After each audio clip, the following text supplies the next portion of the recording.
Gilas Pilipinas umangat sa FIBA ranking at Barangay Ginebra pinalitan na ng Meralco para mag-participate sa AASL tournament. Pero bago natin pag-usapan yan ay huwag po natin kalimutang mag-like at subscribe sa ating channel.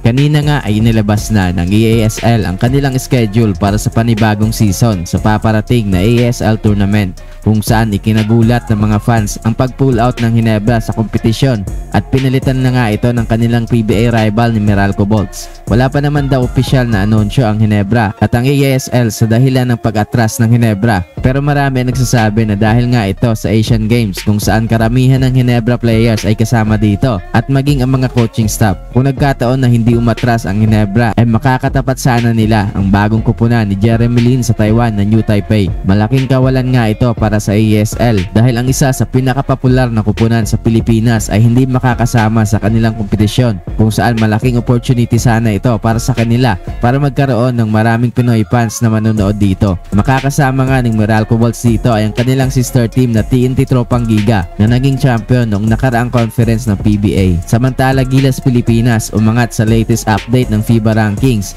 kung saan dati nga ay nasa number 40 ang Pilipinas sa ranking at ngayon nga ay nasa pang number 38 na tayo. Malaki naman ang tinaas ng Lebanon sa rankings, kung saan dati silang pang number 42 at ngayon nga ay nasa 28 spot na sila.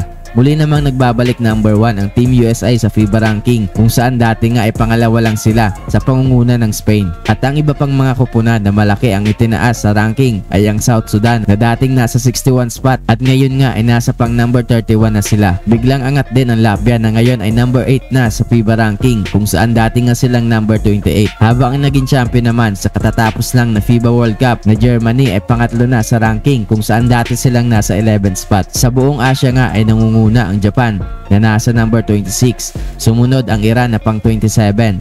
Ang Lebanon naman ay pang 28. Sunod naman ang China na nasa 29 spot at ang Jordan naman ay nasa number 32. Ang Pilipinas naman nga ay nasa number 38 at ang South Korea ay biglang bumagsak sa number 51.